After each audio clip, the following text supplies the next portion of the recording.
brasileiro, estava super bem, lógico, o esporte caro, meu pai, a gente era uma família de classe média alta, a gente estava super bem, dono do próprio negócio dele, como bom libanês, a mulher dele tinha que cuidar dos filhos só, então nunca deixou minha mãe trabalhar.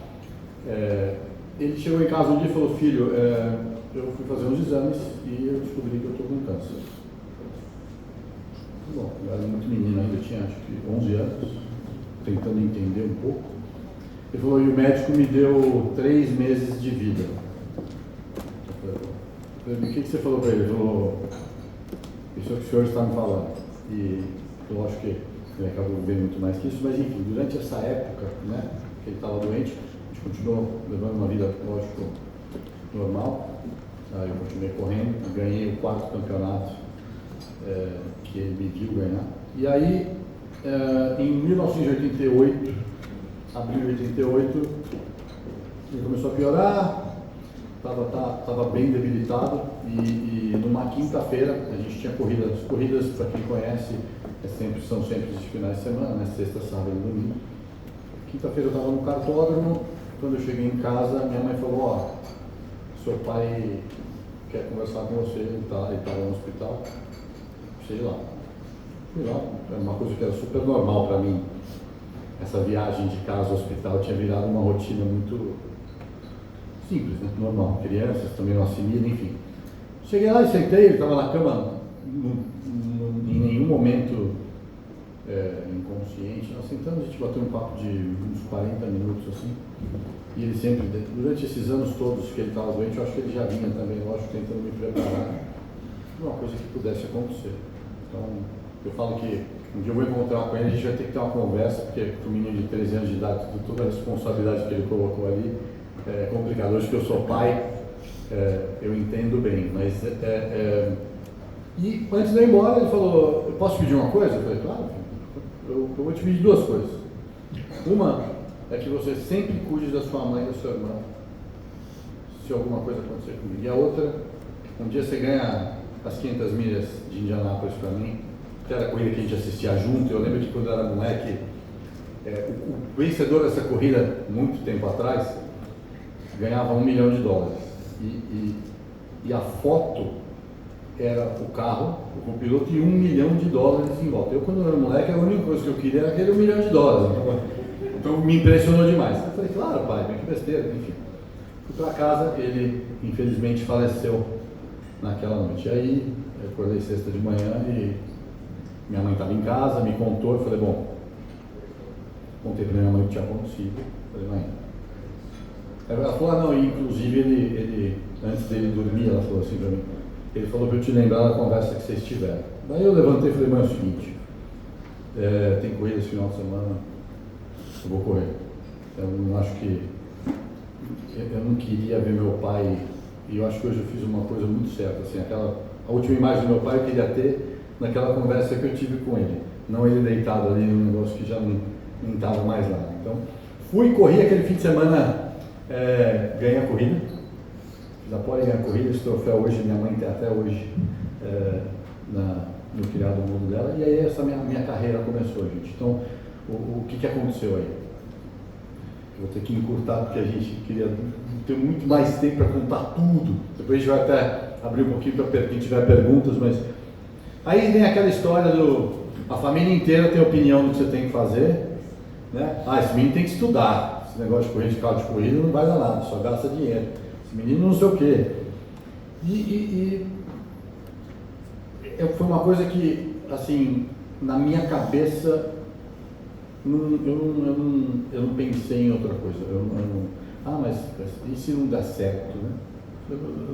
As pessoas me perguntam muito isso. 13 anos de idade, meu pai era o provedor da família, então a gente já fez isso. Meu pai, quem quer tocar o negócio? Esse menino é melhor estudar e tocar esse negócio, vão perder tudo, como é que vai fazer? Né?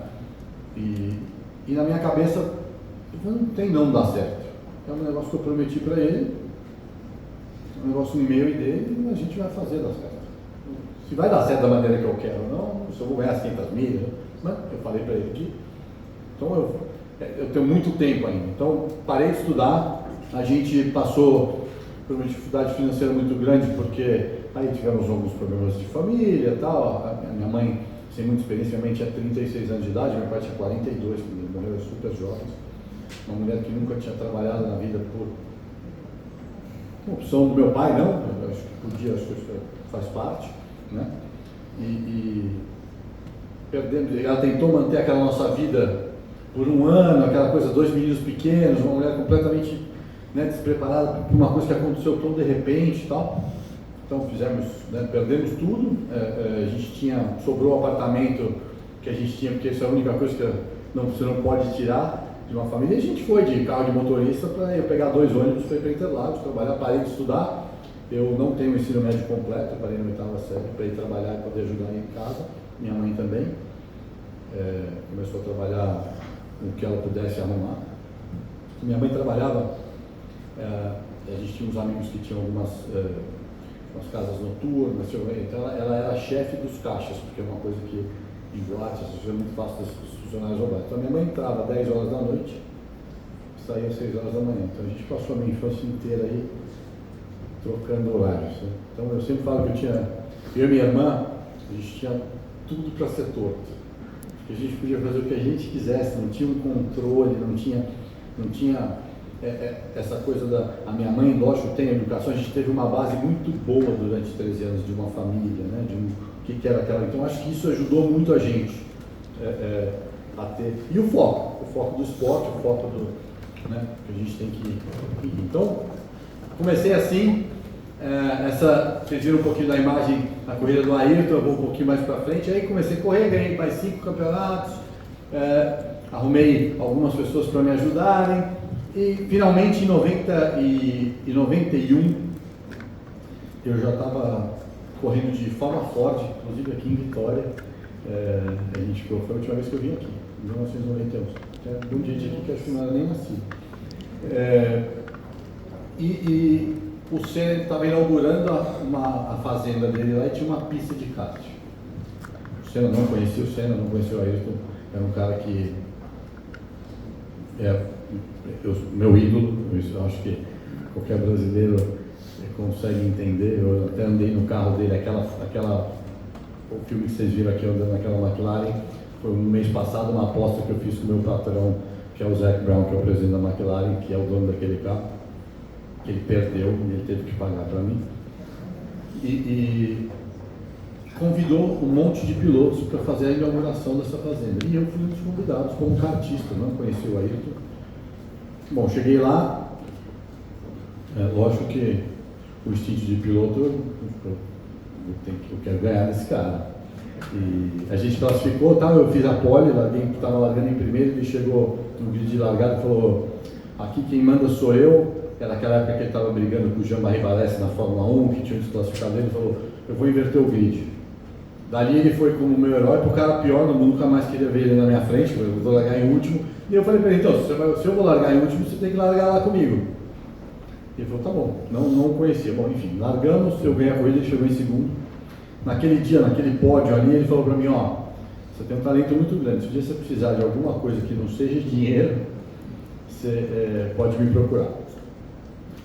Isso no final de 91. Em 92 eu corri aqui no Brasil ainda, e acabou o campeonato em 92, eu estava com o patrocínio da Arisco, porque o pessoal patrocinava o Rubens também, o Rubão, pai do Rubinho, tinha me contratado. Acabou o contrato, eu não tinha para onde ir, então voltei, sempre dei aula de kart, continuei trabalhando na fábrica dos karts para poder me manter também, e não sabia o que eu ia fazer. A gente estava em fevereiro, eu estava no kartódromo, dando aula para 2 moleques, me desce o meu preparador de motor, que naquela época a gente não tinha celular, falou: Tony, então o Nelson Piquet está no telefone, lá na oficina. Eu falei: tá bom. Quem que é que está me passando um troço? Subi lá, era o Nelson mesmo, ele falou: Tony, é o seguinte, eu tenho um amigo, que é o dono de uma equipe na Itália, e o cara quer um piloto brasileiro, porque ele acha que piloto brasileiro é melhor que todo mundo. Eu falei: ok, mas... então, você tem que... Ele está fazendo um teste esse final de semana em Roma, e você tem que ir para lá. Eu falei: não, você não está entendendo. Não tenho dinheiro nem para ir para casa, eu vou para a Itália hoje, você está maluco? Não, se vira. Eu já fiz, bato o telefone, bom. Voltei pro cartório, aí liga aqui, liga ali, bom, pega o Rubens, Barrichello, pega uns amigos, compraram uma passagem para mim. Sabia, nunca tinha viajado para fora do país. Chego em casa e falo assim: oi mãe, sexta-feira, 5 da tarde, eu vim arrumar a mala que eu tô indo para Roma. Eu falo: moleque, toma vergonha na cara, você vai para Roma. Não, aí eu expliquei para ela: mas domingo eu tô de volta, eu vou testar um carro lá. Bom, peguei o avião, fui, desci, fiz o teste, cheguei lá depois de 16 horas de voo, aquelas coisas, né? Fui mais rápido, o cara no domingo me contratou, falou: ó, eu quero que você corra para mim. Eu falei: tá bom. Ele falou: só que a única coisa, eu não posso te pagar nada, o que eu vou te dar é a equipe e o campeonato. Eu falei: bom, então eu não posso ficar, porque eu não tenho nem onde morar, não tenho dinheiro, não tenho patrocínio, não tenho nada. Eu falei: não, mas foi o seguinte, você não mora na oficina, na minha sala ali e tal. E a nossa oficina não é gente, não é uma oficina aqui do lado, é uma oficina na sala dele. Então eu tinha um colchão a ar no chão da sala dele, e o trato que a gente tinha era todo dia de manhã, eu acordava, na hora que ele chegasse a sala tinha que estar arrumada. Eu tinha uma televisão com um videogame lá, e a oficina era num lugar remoto. Eu tinha 17 anos na época, 18, quase 18, então não tinha carta ainda. E era meio perigoso, então eles me trancavam, 6 da tarde eles me trancavam na oficina, mas qualquer coisa você liga, e 8 da manhã estava eu na oficina, né? E vivi assim por 3 anos, mas nessa época que a gente fez a primeira corrida, em 93, a equipe perdeu o patrocínio, o cara chega para mim e fala assim: olha, é o seguinte, a gente perdeu o patrocínio, eu não posso mais te dar o carro para correr, porque eu arrumei um cara que pague, senão a gente não vai sobreviver. Acontece, fazer o quê? Vamos embora para o Brasil de volta. Aí ele falou: não, mas antes disso, o que eu fiz? Eu consegui cobrar mais desse cara que está pagando, e eu arrumei um orçamento para você correr 4 corridas numa categoria que tem aqui na Europa, que corre preliminar de Fórmula 1, de repente vocês, né? Ok. Fiz essas 4 corridas, na 4ª corrida e última era Hockenheim, na Alemanha, preliminar de Fórmula 1, eu fiz a pole, no sábado. Estou no paddock, chega o Geraldo, que era um amigo nosso em comum, e falou: Tony, o Ayrton viu que você fez a pole, não tinha visto mais velho. Chamou para ir lá no motorhome da McLaren e falar com ele. Perna tremeu. Fomos. Sentei lá, 10 minutos de conversa, super rápido. Não, mas vai lá na pole amanhã? Tá? Falei: felizmente é a minha última corrida. Enfim. A gente não tem patrocínio, então, mas eu vou tentar ganhar, vamos ver. Legal, boa sorte. Fui embora. Voltei para o caminhão, passou uns 45 minutos, 1 hora, bati na porta do caminhão, a gente abre, o chefe, pessoa, todo mundo branco, meus engenheiros, o dono da equipe, todo mundo sentado, ele entrou, se apresentou, como se tivesse a mínima necessidade, e perguntou: quem que é o dono da equipe? Aí o Ernesto, que é professor, ele falou: só vim aqui, além de desejar boa sorte para você, para vocês, falar que você devia contratar esse menino porque ele é melhor do que eu. E meus pais foram embora, arrumei um emprego, fiquei lá mais 3 anos, fui para os Estados Unidos, e aí que eu comecei. Detalhe, fui para a Itália, falava 0 de italiano, óbvio, mas passando 24 horas por dia lá aprendi, e veio essa empreitada para eu ir para os Estados Unidos, finalmente. Eu estava na Europa tentando correr de Fórmula 1, estava cada vez mais difícil. Eu tinha 2 dias antes de eu aceitar a proposta de ir para os Estados Unidos, eu tinha recebido uma proposta de uma equipe. Pra vocês terem uma ideia, gente, eu corria de Fórmula 3, uma categoria de monoposto e tal. Eu ganhava o equivalente, sei lá, $1.000 por mês, R$1.000. Vamos contar de 1 para 1. Morava na oficina, feliz da vida, tinha uma bicicleta.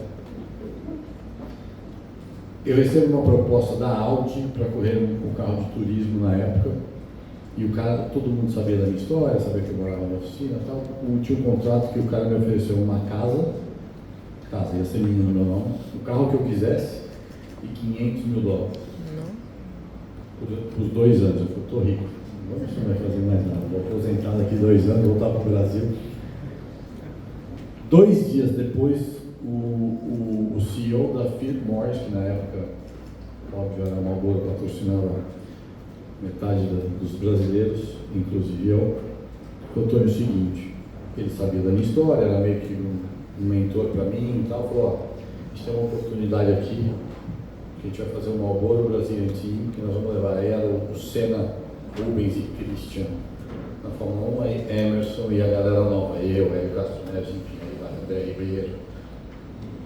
Só que para fazer 2 anos de Indy Lights, que é uma categoria antes da Indy, vocês se acostumarem com o oval e tal, e se você for primeiro ano aprende, segundo ano você ganhar, a gente te leva para a Indy. Eu falei, pô, legal. Não, mas então, você tem que ir para os Estados Unidos amanhã, falava 0 de 2, e nós vamos testar 10 pilotos e escolher 2. Eu falei, não. Falei, Richard, então não vou. Tem um contrato aqui, falou, isso aqui acabou a minha vida, tô bem? Aí ele virou para mim e falou assim, bem-vindo à vida adulta. Você vai ter que tomar várias decisões difíceis na sua vida, e essa vai ser a primeira. Pense e me avise amanhã. Bom, gente, aquela noite fui dormir. Falei, pai, será que você está aí? Dá para falar? Sei lá, me avisa aí, meu. Eu pedi uma luz de alguma maneira que eu acordasse com a clareza de que eu tinha que fazer a coisa certa. E a primeira coisa que eu fiz quando eu abri o olho, eu lembrei daquela conversa sentada na cama do hospital. Falei, bom, Estados Unidos, 500 milhas, dinheiro a gente ganha, perde, já tinha perdido, já não tinha nada mesmo, é muito fácil, né? Tem muitos, não tinha nada, tá bom, aqui não vai piorar. E peguei o avião e fui mais rápido no teste, o segundo colocado foi o Hélio Castro Neves, e a gente fez essa carreira aí. Cheguei nos Estados Unidos, quanto tempo a gente tem para eu poder? Porque eu quero aqueles mais 5? Então tá. Cheguei. A gente fala, Não, é para poder abrir para perguntas, se vocês quiserem, que é uma coisa legal, eu acho que. Enfim, a gente pegou. Cheguei na Indy. Legal, fui campeão de Indy Lights, primeiro ano super bem. Comecei a história de Indianápolis. Indianápolis é uma corrida, né? A gente tem um campeonato, mas ela faz parte do campeonato, mas é a corrida mais importante do ano. São 400 mil pessoas. É o maior evento de um dia no mundo. E uma coisa super prestigiada, tá? Em 2002 foi a minha primeira corrida em Indianápolis. A primeira corrida eu larguei em quarto, liderando com 4 segundos na frente, um retardatário quebra o motor, joga óleo na pista, bati, acabou a corrida. Bom, de 2002 a 2013, eu já tinha chegado em segundo, terceiro, quarto, quinto, sexto, sétimo, oitavo, nono. Tinha tido algumas quebras. Eu tinha liderado um total de mais de 200 voltas, se juntassem todas essas corridas que eu tinha feito. E a corrida inteira são 200 voltas. Costumava falar que eu já não tinha só liderado a volta que tinha que ser liderada, né, que era a última. E começou esse negócio das pessoas todo ano, mas esse é o ano? Mas esse é o ano? E dá vontade de responder, não, eu só estou aqui porque eu quero participar mesmo, fazer mais um carro de grid. E isso foi uma coisa que para mim foi crucial, porque eu sempre me coloquei numa posição ali que eu sabia, saindo dali, eu sempre analisava a situação. Eu acho que não tinham dado certo durante 10 anos, né? 2011 anos. Se eu entendesse o porquê, tudo bem, porque aí é uma condição que existem vários fatores que a gente não controla, né? Aquela coisa que você faz o seu melhor e você tem a consciência disso, tem um monte de outras coisas que precisam acontecer também, principalmente no automobilismo, que você depende de um carro, de um mecânico, enfim, são quantas mil peças. Então eu nunca fui um cara que foi amargo de não ganhar. Mas 2013 foi um ano muito diferente, era o meu último ano na Indy, aposentei agora, tá? Então, na minha cabeça era o meu último ano de Indy, a gente não tinha patrocínio, a gente tinha perdido um patrocínio, eu tinha um contrato de 5 anos com uma equipe, a equipe quebrou o contrato, eu fui mandado embora em novembro de 2011, vim para o Brasil, tentei arrecadar um monte de patrocínio, ajuda de amigo, então consegui voltar para correr de Indy em 2012, e 2013 foi aquela coisa dos amigos, gente, 2 anos, tá beleza, você já ganhou um campeonato, você já ganhou um monte de coisa, tudo bem que você não ganhou em Indianápolis, mas nós não vamos ficar aqui te dando 5 milhões de dólares por ano só porque eu estou perdendo emprego. Tá bom. Então eu já sabia que era o meu último ano. A gente pegou uma equipe que nunca tinha ganho corrida. Eu peguei alguns dos meus mecânicos que eu conhecia, a gente montou uma equipe super enxuta e a gente concentrou em fazer a última corrida de Indianápolis em 2013. E eu fui para lá com uma mentalidade bem diferente. Eram 12 anos de pressão, aquela pressão da promessa do meu pai, do que eu queria ganhar, as pessoas perguntando, você vai viver bem se você for conhecido como o cara que teve mais sucesso e menos sucesso, aquelas perguntas que os caras vão na veia. E eu falei, quer saber, eu vou tentar, esse final de semana aqui, eu vou tentar olhar a corrida de uma outra maneira, eu vou tentar apreciar mais os meus fãs, falar mais com as pessoas, porque você está focado, você não quer conversar com ninguém, tá? Enfim. Então foi um fim de semana diferente, bem diferente. E coincidência ou não, gente, a gente conseguiu realmente esse feito que para mim assim, é difícil de tentar falar o quanto é importante, porque vitória, o troféu, enfim, isso são coisas que vão ficar aí, um dia eu não vou estar mais aqui, nem sei se os meus filhos vão dar tanto valor ao troféu que está lá em cima daquela estante lá, com esse meu nariz gigantesco, tem uma foto minha lá feia pra caramba, mas da história, eu e dele, né? Então se vocês olharem assim, eu estava comemorando, eu passo ali antes de chegar, eu estou apontando para cima, eu estou comemorando, eu falo, avisei, tá pago, não me enche mais o saco, deixa eu fazer o que eu quiser da vida agora, que está tudo bem. E cara, isso aí realavancou a minha carreira, né, lógico, e aí eu durei aí mais, só em 23, mais 10 anos, esse ano eu decidi que eu queria dar uma aliviada nas corridas, e eu falei, prometi para minha família, eu tenho 4 filhos, que eu ia dar ia mais devagar e não aconteceu. Então, eu fiz a minha última corrida em maio pela McLaren com o meu chefe. A aposta do chefe era o seguinte: o Zé falou para mim, eu tentei me aposentar no passado e ele usou uma chantagem muito grande. O Zé, o cara que é o CEO da McLaren hoje, correu comigo há 30 anos atrás, nessa categoria que eu contei, que o Senna. Ele me ligou depois de Indianápolis ano passado, que a gente quase ganhou, eu terminei em terceiro, falou, Tony, quer voltar ano que vem? Eu falei, não, Zé, já despedi, meus filhos já estavam aqui, todo mundo deu tchau, chorou, não vou voltar aqui. O povo vai me encher o saco, falar, pô. Aí ele falou pra mim, tudo bem, só antes de eu desligar, eu só queria te contar uma coisa. Eu falei, você sabia que o último brasileiro que guiou uma McLaren foi o Senna? Eu sabia. Eu falei, então. Eu falei, então o quê? Eu falei, então, você pode ser o último. Aí ele falou, então tá bom, a gente assina, só que eu quero ser o último a guiar o carro dele, que ele ganhou a corrida em Interlagos, e que eu vi ele ganhar o campeonato, né, de noite, que é o V12 e tal. Ele falou, não, e aí você vai levar o carro, eu sabia já do evento que a gente tinha em Sonoma, na Califórnia, agora no final do ano, e ele levou. Então foi isso, aí eu voltei, aposentei, beleza, acabou a corrida em maio, beleza, chorou, todo mundo vai voltar, não vou voltar, tá tudo bem. Aí ele veio pra mim e fala assim, por que você não continua vindo nas outras corridas como consultor, dar uma ajuda aqui para a equipe e tal, mas só de fim de semana? Eu vou em casa, falo, mais 10 fins de semana. Calma, tem estocado no Brasil, que eu estou correndo também, então vai, beleza. Chegou em setembro agora, na última corrida do campeonato de Índia, ele falou, o seguinte, eu preciso de um diretor esportivo aqui, eu quero que você venha trabalhar aqui tempo integral. Então, aos 48 anos de idade eu arrumei um emprego de verdade. Estou trabalhando aqui num cavalo. E é isso, gente. A história é um pouquinho, antes de dar uma encurtada, a gente vai abrir um pouquinho para perguntas também, mas assim, é uma coisa que eu gosto de contar a minha história. É difícil às vezes porque as pessoas podem até pensar, poxa, mas eu uso isso muito nas escolas. Eu faço muita palestra em escolas para os jovens, eu uso isso para meus filhos. Eu tenho um adolescente de 16 anos que eu tento muito usar esse exemplo, que hoje em dia eu sempre termino a minha palestra dizendo às pessoas, você tem um conselho, né? Porque todo mundo acha que a gente é gênio, né? Quando a gente... Qual que era o plano? Tinha um plano. O plano era dar certo. Mas eu sempre termino dizendo assim, eu na minha vida, o não a gente já tem. O não já tem. Se eu não te perguntar, é não. Né? Se eu não correr atrás, é não. Então, vamos atrás do sim. Obrigado.